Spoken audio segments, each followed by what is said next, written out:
Rito na naman ang mainit na balita mula sa mundo ng politika. Isang mainit na balita ang yumanig sa mundo ng politika. Huli na raw at binulgar mismo ni Atty. Rowena Ganzon ang di umano'y pagbagsak na impluensya ni Speaker Martin Tambalos Los Romualdez.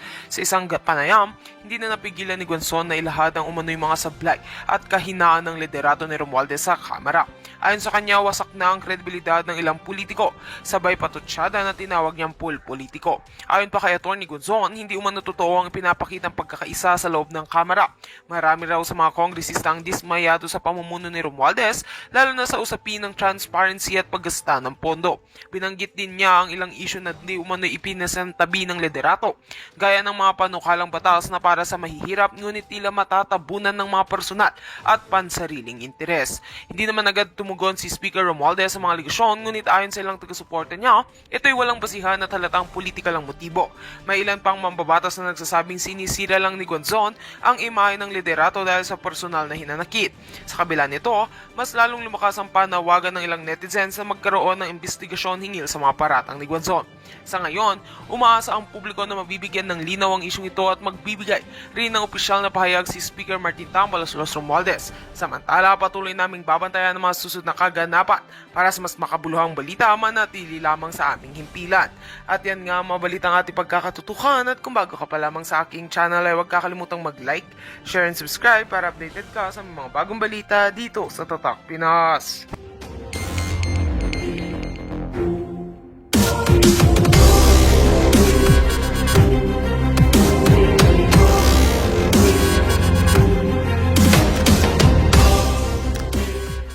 Ng mga Muslim dahil meron pong kaya po holiday ngayon dahil po sa celebration nila yung Eid al-Adha. Ayan po ha. So ito po mga kaibigan, pakinggan lang po natin si VP Sara sa kanyang napakagandang message po para sa ating mga kapatid na mga Muslim. Okay?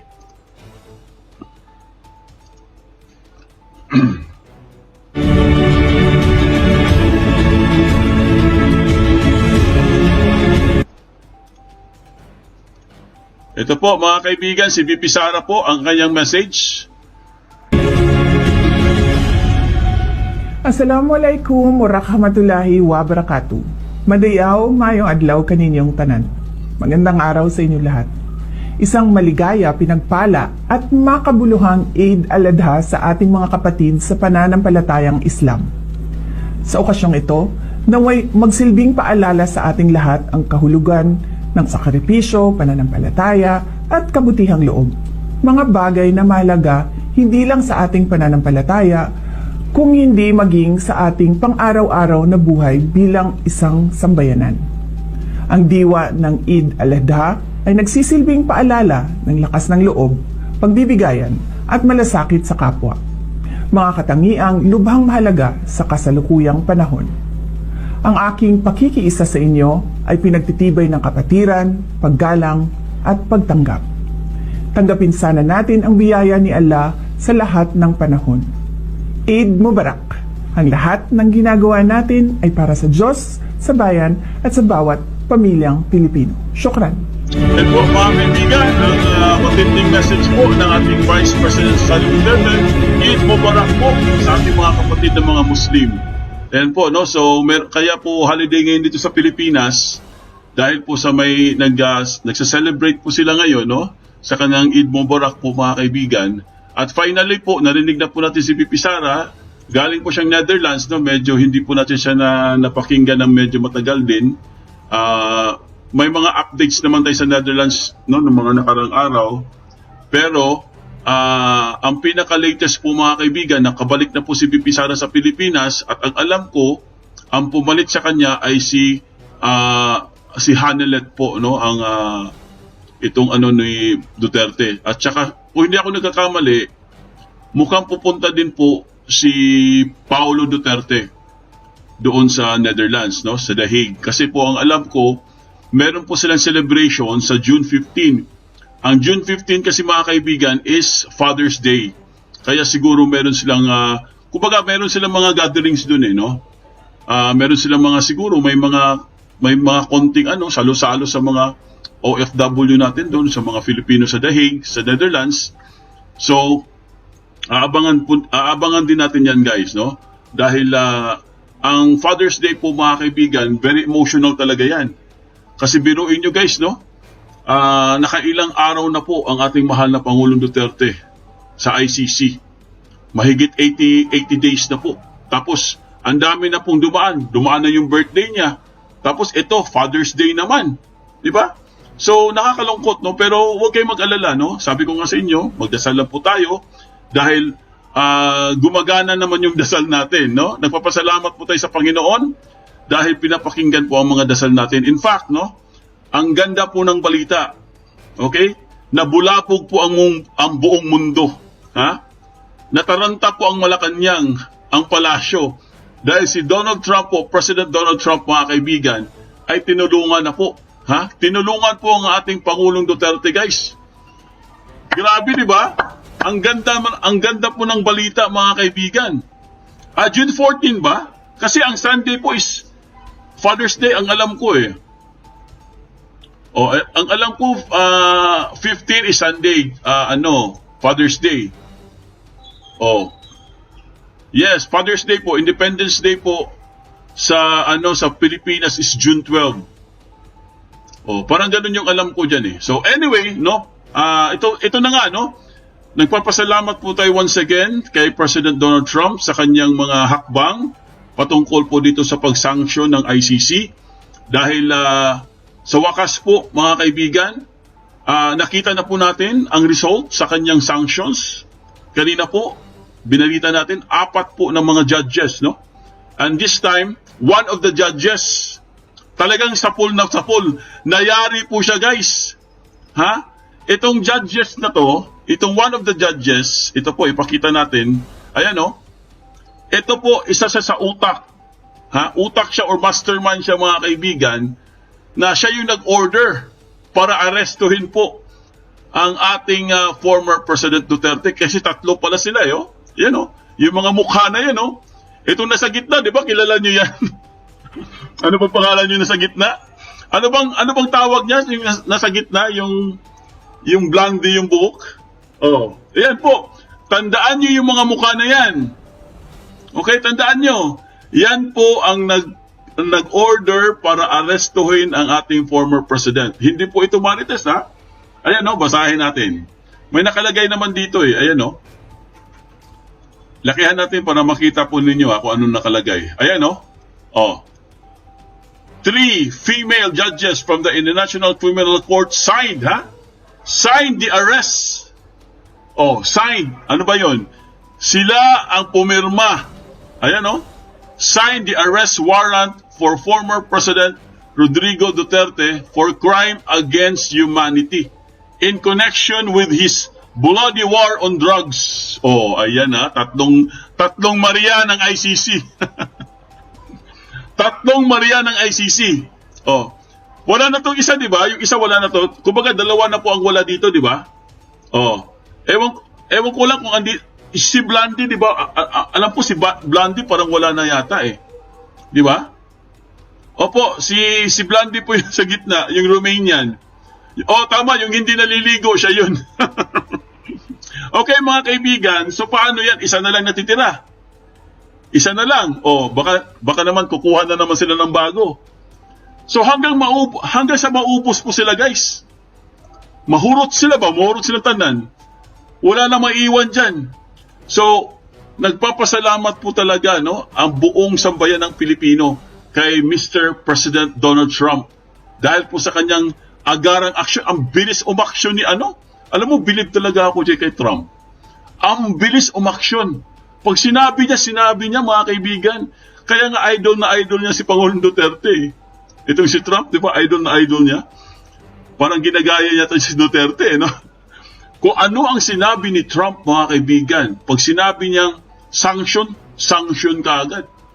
Kaya po, kanina guys, nagulat ang karamihan. Bakit po biglang tinanggal naman tong isa? Isa po sa mga utak sa pagpapaaresto kay Duterte. So, ang ibig sabihin guys, talagang tumulong po ang President ng Amerika para po, mga kaibigan, no?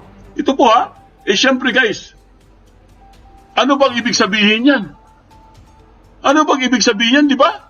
Tumulong talaga si Trump dyan. Kasi tinan nyo, inuubos na sila. Di ba? Unti-unti na po silang nawawala, mga kaibigan. Ito ha, pakinggan po natin itong balita. Okay? Meron po tayong update dyan para po makumpleto po yung context natin, mga kaibigan. Pakinggan lang po natin to, guys. Rosalie, ano yung detalye sa sanksyon na ito? Aga inanunsyo ni United States Secretary of State Marco Rubio ang pagpapataw ng sanctions laban sa 4 na judges ng International Criminal Court o ICC at kabilang rito ang isa sa judges na may hawak sa kasong crimes against humanity laban kay dating Pangulong Rodrigo Duterte. Yes! Palakpakan! Wala ba kayong mga kamay? Ang ganda pakinggan, di ba? Ang ganda pakinggan sa tenga? Oo. Isa sa mga judges, one of the judges, ang humawak or ang humawak sa kaso, no? Ito po, no, yung judge sa case po ni Duterte, ayan, sa pool. Oh, sanction din. Bravo! Oh, palakpakan naman tayo dyan kasi wala akong effect eh. Kaya ito lang ang effect natin yan, oh. Ayan, oh. wala tayong sound effect eh, kaya ito na lang, oh. Yay! Napakasaya.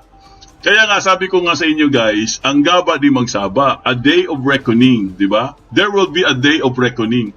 Darating talaga ang araw, darating ang panahon. This is it, no? Ito na yung hinihantay natin guys.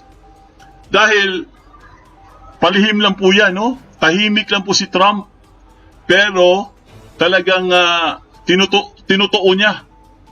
Pag sinabi niya mga kaibigan. Ayan. Oh.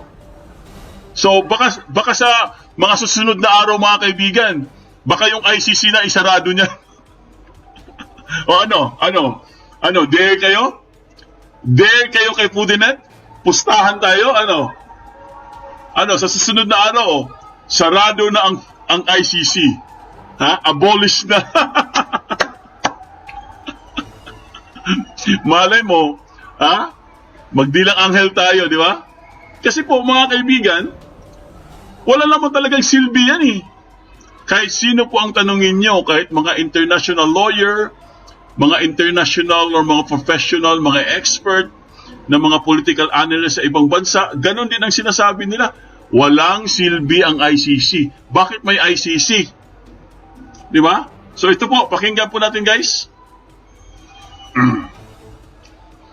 Partikular na si Rain Adelaide Sophie Alapini Gansu. Ang 3 iba pang may sanctions ay sina Solomi Balungi Bosa, Luz del Carmen Ibanez Carranza at Betty Holler. Ayon kay Marco Rubio, U.S. Secretary of State, ipinataw ang sanctions ng Estados Unidos dahil sa direktang may kaugnayan umano ang mga individual na ito sa mga hakbang ng ICC para makapagsagawa ng investigasyon, aresto, detensyon sa mga mamamayan ng Estados Unidos o Israel nang walang pahintulot ng dalawang bansa. Kapwa hindi kasapi sa Rome Statute ang Israel at Estados Unidos. Ginawa ang hakbang kasunod ng ICC arrest warrant laban kay Israeli Prime Minister Benjamin Netanyahu. Dagdag pa ni U.S. Secretary of State Rubio, politicized o namumulitika umano ang ICC. Mali rin ang claims o pahayag nitong may lubos itong kapangyarihan para makapagsagawa ng investigasyon, maghain ng mga kaso at i-prosecute ang mga mamamayan ng Estados Unidos at mga kaalyado nito. Pag-abuso umano ito sa kapangyarihan at panghihimasok sa sovereignty at national security ng Amerika. Bago ito, nauna nang nagpataw ng sanksyon ng Estados Unidos laban kay ICC's Chief Prosecutor Karim Khan. Dahilan para mawalan ito ng access sa kanyang email at naka-freeze na rin ang kanyang bank accounts. Grabe. Ang tindi ng Amerika, guys, no? Once again po, nagpapasalamat po tayo kay Donald Trump, no? President Donald Trump, thank you very much, no? Such a pleasure, no? Na sa ginawa niya kaya sa Tatay Digong, guys, talagang masayang-masaya po tayo. Tinulungan talaga siya, mga kaibigan, no? Tahimik, kumbaga guys, parang ano lang to, no? Parang silent, no? Parang silent gratitude, no? Parang gano'n, no? Pero iniunti-unti po ni Trump na mawawala po sila mga kaibigan, no? Inuunti-unti. Basta mag-ampo lang ta, ha? Mag-ampo lang ta pirme. Yes, tama po yan, Real Madrid. Mag-ampo lang tayo pirme. Oo, magdasal po tayo palagi. Talagang sabi ko nga sa inyo guys, baka pilain mong pusta. Sige, 1 million pusta. Laki ng pusta, 1 million Basta mga kaibigan, magdasal lang po tayo, no? Kasi andyan naman yung andyan naman yung hindi naman tayo mababayaan kasi alam naman ng Panginoon mga kaibigan na talagang wala pong kasalanan si Tatay Digong, di ba? Injustice talaga no? Kaya kailangan po makuha po natin ang hustisya. At huwag kayong mag-alala, tama po kayo guys, yung nag-comment kanina, malapit na po babalik sa Pilipinas si Tatay Digong. Kasi ang dami na po ang dami na pong gumawa ng paraan di ba? Marami na po mga remedies or mga legal remedies po na pwedeng i-apply. Hindi lang po ito nakafocus sa ICC. Hindi lang po ito nakafocus doon sa facility ng ICC. Hindi po. Nakafocus din ito sa Dutch government. So marami siyang option, no? Ang dami. Ito pa. American sanction. Isa pa yan. Isa pa yan para tuluyan na pong malumpo, tuluyan na pong mapilay ang International Criminal Court. Ayan po mga kaibigan, ang gaba di magsaba. Tama po yan. Balik sa'yo, Aga. So, ayan, share, ayan, kumbawa, ayan si Chrissy Brooks, Lalaine Garcia, Chrissy Brooks, may trolls. Asa ba yung trolls na yan, ha? Kayo mga trolls, ha? Mga luslos nyo, ha? Ang aga nyo na naman pumasok. Sabi ko sa inyo, mamaya na kayo pumasok, Ba't yung mga troll ang aga pumasok, no? Dapat yung mga troll, sa bandang huli na kayo pumasok para makita namin. Day of reckoning is coming. Ayan. Intention never succeed. Continue praying, PRD coming home soon. Yes. Malapit na po yan, okay? Magdasal lang po tayo mga kaibigan. Ito po, meron po tayong, ito po, isigit lang po natin, no? Pagkatapos po ng good news, bad news naman tayo. Okay, i-congratulate muna natin, guys. I-congratulate muna natin si Bangag kasi may panibago na naman po siyang achievement ngayong araw. Ha? Ito po. Asan ba yung troll na yan, ha? Asan ba yung troll na yan? Ang bihira na ng troll na to. I-congratulate muna natin si Bangag. Ha? Asan na ba yun? Ayan po, ayan.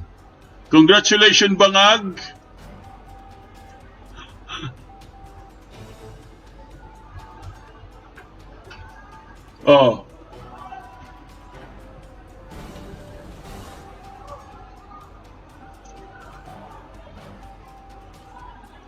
Wait lang may troll daw tingnan natin. Bihira naman tong troll, ang aga-aga na. Nangiistorbo Asan na ba yan, ha? Nangiistorbo tong troll na to Okay mga kaibigan, ito po ang ating breaking news. 2.6 million Filipinos were jobless in April of 2025. Sus Maria Joseph. Congratulations Bangag, another achievement. Giatay ning Bangag Ha? Giatay ning Bangag. Asan na ba yan, ha? Teka lang, may ayusin lang tayo dito. Bihira naman tong na to Nanggugulo tong troll na to Asan na ba yun? Nawala na yung troll Nasipa na ba yung troll? Nasipa na? Nawala bigla Ha? Biglang nawala yung troll Asan na yun? Okay mga kaibigan, ito po ang ating breaking news. Balik na po tayo guys, nawala na yung troll Siguro nahiya siguro. Okay, Ito po ang nakalagay sa balita. Basahin lang po natin. 206 million Filipinos were jobless in April of 2025. Ayon po sa Philippine Statistic Office. Ayan po. A total of 2.6 million Filipinos were unemployed in April of 2025, placing the country's unemployment rate at 41%. No, 4.1% according to the Philippine Statistics Authority or the PSA. This marks a slight increase from the March unemployment rate, which stood to 3.9%. The PSA recorded 48.67 million Filipinos or unemployed. Kumbaga mga kaibigan, ayon po sa Philippine Statistics Authority, ang recorded talaga nila na may trabaho pong Pilipino is 48.67. Ang employed Filipinos po, no? So, pero yung mga walang trabaho po mga kaibigan, umabot na po sa 2 milyon. Walang trabaho po yan, Ganon po kadami. So the following subjectors had highest annual increase in workers. Ano ba to? Wait lang So yan po mga kaibigan Uulitin ko a total of 2.06 million Filipinos were unemployed. So wala pong trabaho mga kaibigan. Yan ang achievement niya. Yan ba yung sasabihin niya sa SONA?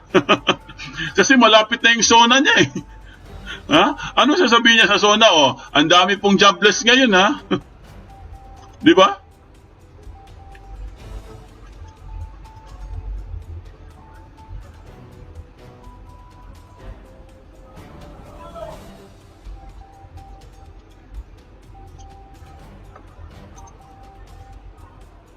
Wait lang may hahanapin lang tayo. Ito po, basahin lang po natin guys.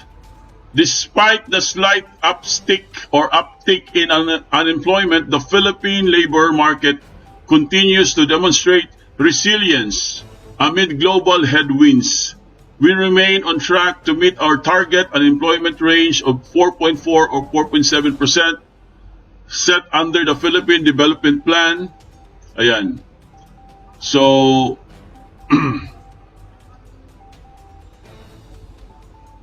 wala na. Okay na to. So, mga kaibigan, ulitin ko lang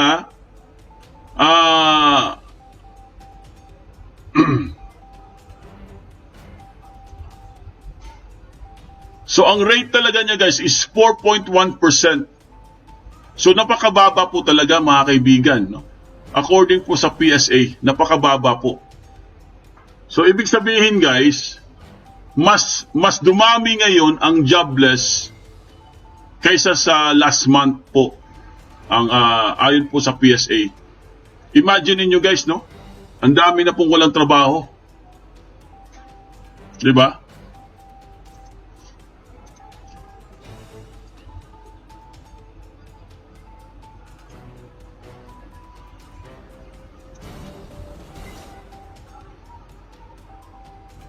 Wait lang may nahanap lang tayo. Para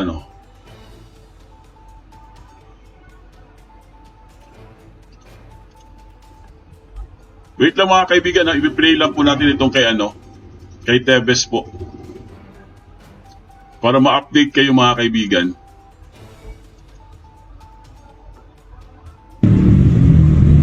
Bago mag-alas 7 kaninang umaga, dumating sa Manila RTC Branch 12 si dating Congressman Arnie Tevez Jr. para sa kanyang arraignment o pagbabasa ng sakdal ngayong araw. Mahigpit ang naging seguridad ng National Bureau of Investigation o NBI sa pagdadala kay Tevez sa korte. Nakasuot siya ng bulletproof vest at ballistic helmet. Ang mga miyembro ng media pinayagang makapasok mismo sa korte pero bawal kumuha ng mga larawan, mga video o i-record ang proceedings. Sa arraignment, binasahan siya ng sakdal para sa kasong illegal possession of explosives at illegal possession of firearms. Naharap si Tevez sa mga nasabing kaso matapos ang isinagawang raid ng mga otoridad sa kanyang bahay sa Bayawan, Negros Oriental. Ang Manila RTC Branch 12 ang nagpasok ng not guilty plea sa arraignment ni Tevez. Ito'y matapos piliin ni Tevez na huwag magsalita o magpasok ng plea sa mga ibinasang sakdal sa kanya ng korte. Iginit nito ang kanyang karapatan to remain silent. Pagkatapos ng arraignment, sinundan ito ng pre-trial at pagmamarka ng mga ebidensya ng prosecution at depensa. Pinagbigyan ng korte ang motion na makonsolidate ang mga nasabing kaso sa arraignment. Meron na ring schedule ng mga susunod na trial simula July 29, 2025 hanggang sa taong 2027. Pagkatapos ng arraignment, ibinalik si Teves sa NBI Detention Facility sa Bucor, Muntinlupa City. Hindi muna susunod ng NBI ang commitment order ng korte na ilipat siya sa Manila City Jail kaya sumusyon na makonsolidate ang kanyang mga kaso. Nahaharap si Teves sa 10 counts ng murder, 13 counts ng frustrated murder at 4 counts ng attempted murder sa Manila Regional Trial Court Branch 51 para sa Digamo murder case. Nahaharap naman siya sa kasong murder sa Manila RTC Branches 12 at 15 at sa RTC Branch 63 sa Bayawan, Negros Oriental para sa 2019 murder case kung saan nag-not guilty plea na dito si Teves. Meron din siyang kasong illegal possession of firearms and explosives sa Manila RTC Branch 12 at terrorism case na isinampa naman sa Quezon City RTC Branch 77. May emosyon ng kampo ni Teves na manatili ang dating kongresista sa NBI Detention Facility para sa seguridad nito pero hindi pa ito napag-uusapan sa korte. Dito muna tayo. Wait lang. Walang nagpa-interview ng mga abogado nito sa korte kanina. Kung gaano kahigpit ang seguridad ni Teves sa pagpasok sa Manila RTC, gayon din ang sa paglabas. Sa isang Zoom interview, nagpaliwanag ang kanyang legal counsel na sa Attorney Ferdinand Topacio kung bakit tumanggi si Teves na magpasok ng plea. Ayon kay Topacio, may legal complications sa pagkakahuli kay Teves sa Timor-Leste. Ayan po, mga kaibigan, no, explain lang po natin guys para maintindihan po ng mga kababayan natin. Ano po ibig sabihin nito, no, itong balita na to? Dahil po si Kong Arnie Teves po, ayon po sa kanyang abogado guys, tumanggi po siya magbigay ng plea, no? Ibig sabihin, 'di ba dapat meron kang plea, not guilty or guilty plea. Pero bakit po tumanggi siya guys? Ha? Teka lang i-ano po natin, no, para maintindihan po ng lahat. Ayan po, tumanggi po si Teves dahil marami siyang kaso eh. Ang kaso yata niya 3. So yung isang kaso niya, doon siya nag-plea na not guilty plea. Pero sa 2 kaso niya mga kaibigan, tumanggi po siya guys, magpasok ng plea. Yung kasong ipinataw sa kanya ng Manila RTC, no? So, kung babasahin po natin, ito